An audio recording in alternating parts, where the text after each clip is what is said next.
Okay, we're going to go over first all of the tools necessary to install the MGW shifter. These two large flat blade screwdrivers you will need only if you have a C5 Corvette, because these are needed to remove the demon key on the stock shift knob. So just two fairly large flat blade screwdrivers. You're going to need a Phillips head screwdriver. You're going to need a very small flat blade screwdriver too. This works well to remove some of the fasteners on the dash and console of the C5 and the C6.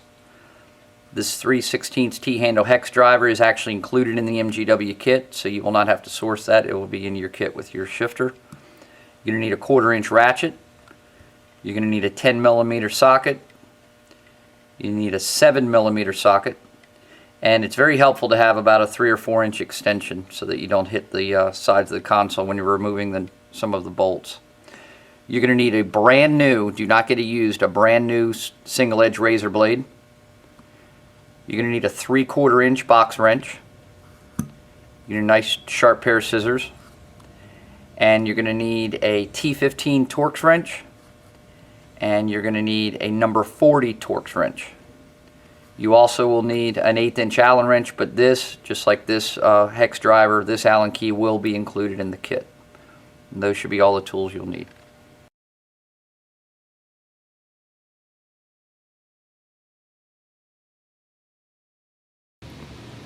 Okay, now we'll do a review of what is included in the MGW Corvette shifter main assembly.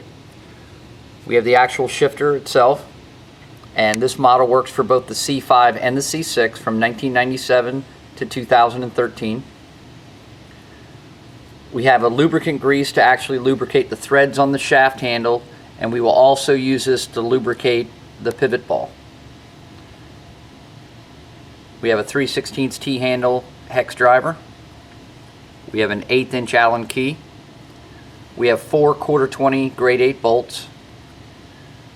We have a silicone high temp gasket that goes between the shifter and the lower box.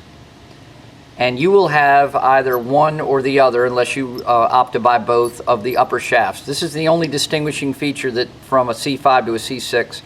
This is the threaded shaft for the OEM threads on a C5, and that would thread into the top piece once it's installed. And this is the shaft you would designate if you have a C6 and want to reuse your stock C6 knob.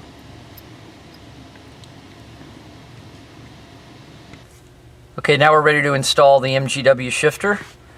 First thing we'll do is we'll take the silicone gasket and we'll lay it on top or over the bolts.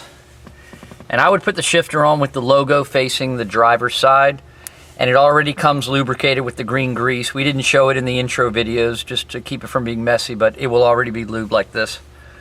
So you want to make sure that the pivot cup is in neutral. Now this already has the MGW lower box on it. If you haven't bought the lower box, it would go on the same way with the OEM box, but just make sure the car is in neutral. And just carefully slide the shifter down so the lower pivot ball goes in and the 4 bolts line up. Then take your 4 1/4-20 cap screws with the nylon patches, slide them in each of the 4 holes here.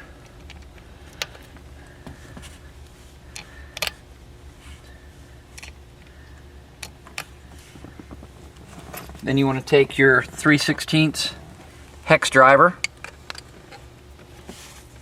and go ahead and tighten all 4 bolts.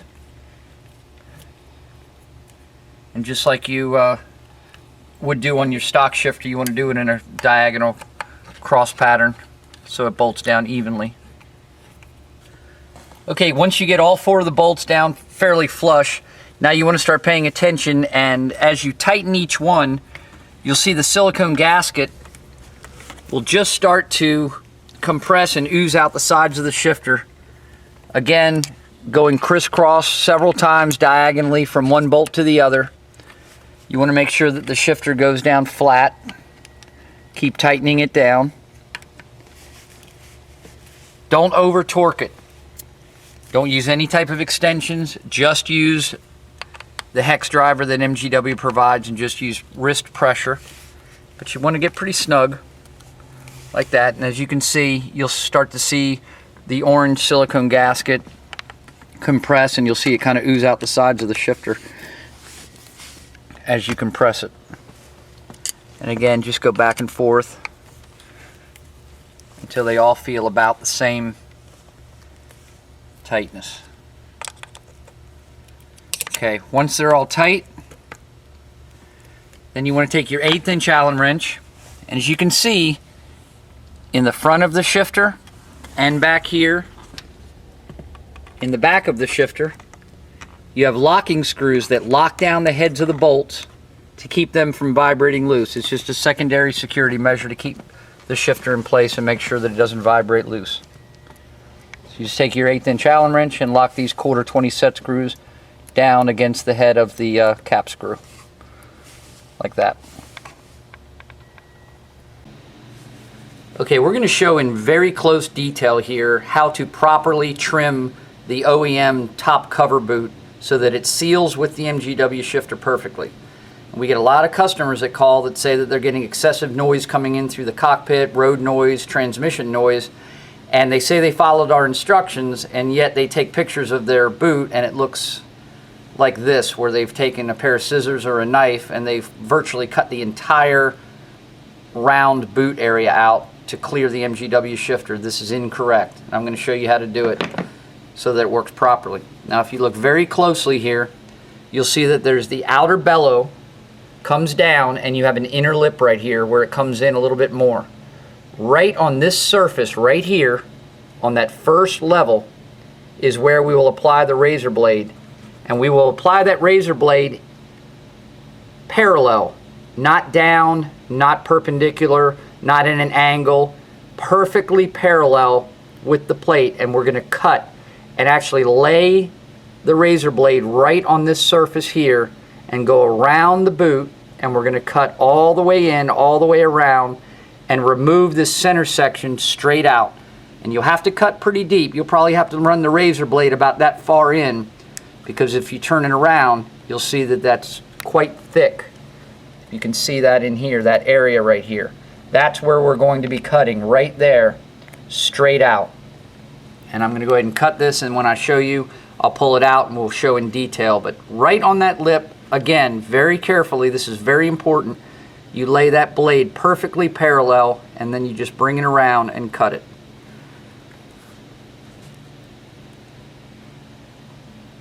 Take your time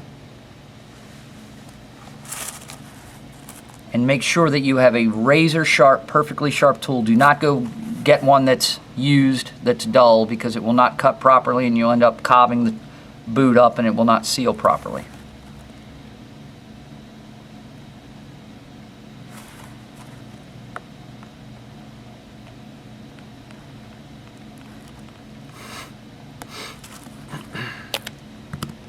There you go. You can see how it's a nice clean cut, and we're left with a nice flat surface, and all of the outside boot bellow is intact. It's not oblong, it's not egg-shaped, it's perfectly round there, and we have the full boot, nice clean boot. And that's the way you do it, and that will seal with your MGW shifter perfectly. Okay, once we have the shifter installed, we're ready to reinstall the factory dust boot. Make sure you've done the modification in the earlier steps with the razor blade to cut out the center part of the bellows. Now this step is very difficult and it's time consuming, but you need to make sure you do it right and do not rush with it. Basically what you want to do is as you can see right here, there is very little gap here at all. You can barely get your finger through this gap between the boot and the side of the tunnel of the car. And if you have some of this heat shield material too high up, you also may want to trim it away with a razor blade, because you're actually going to tuck this thickness of this boot underneath the boot and it'll trap it there so it doesn't lift up, and it also seals out any road noise. So you lay the thing across there, go ahead and get all the holes lined up. As you can see, make sure the studs protrude through the holes. And then you just want to grab the boot and work just that corner in first, and then work it around, all the way around, and the boot has to be tucked down. And make sure that you do not accidentally pop the boot off of the MGW shifter. But if you just take your time, work it around, pushing it down up underneath the boot of the MGW shifter, just like that, so that it basically looks like 3 continuous bellows here. You do not want to have a break where you can see any air or have any of the boots popped up out anywhere. Work the entire thing all the way around. It should look just like that, and make sure that it's pressed down onto the studs. Once you get that done, put the 4 hex nuts on the boot and lock them down with the 10mm deep well socket and 1/4 inch drive ratchet. Tighten these snug, but do not get super tight. This is plastic. You can crack the plastic picture frame on the dust boot if you get too tight.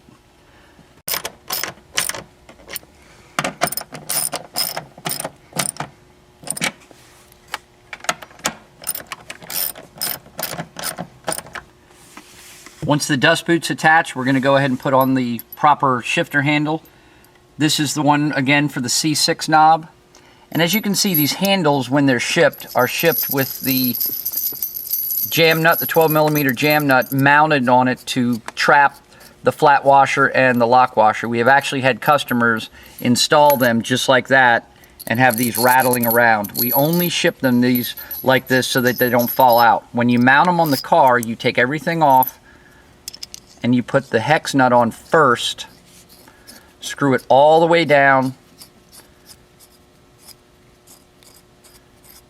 until it seats, then put the split lock washer on next, and then the smooth flat washer. And that's designed so it doesn't score up the gold vibration dampener. When you screw it on like that, you would screw it all the way down.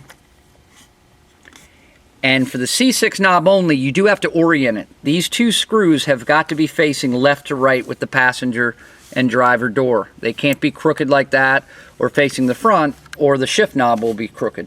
So you got to make sure that when you tighten the jam nut, you hold this. You can even put a small Allen wrench through it to give you some leverage to hold that while you're tightening the jam nut. Now we're actually going to install an MGW billet shift knob on this shifter. So we're going to remove this shaft and we're going to install the 9/16 threaded shaft on this one. Okay, here we show the 9/16 threaded shaft handle on the MGW shifter. This is for the stock OEM threads on a C5, and it's also the handle of choice if you're using one of the MGW billet knobs. Once we have it screwed all the way down, we'll take our 3/4 inch box wrench and we'll tighten the jam nut clockwise until it locks the handle onto the gold dampener. And you want to hold that and get on it pretty good so that it doesn't back off.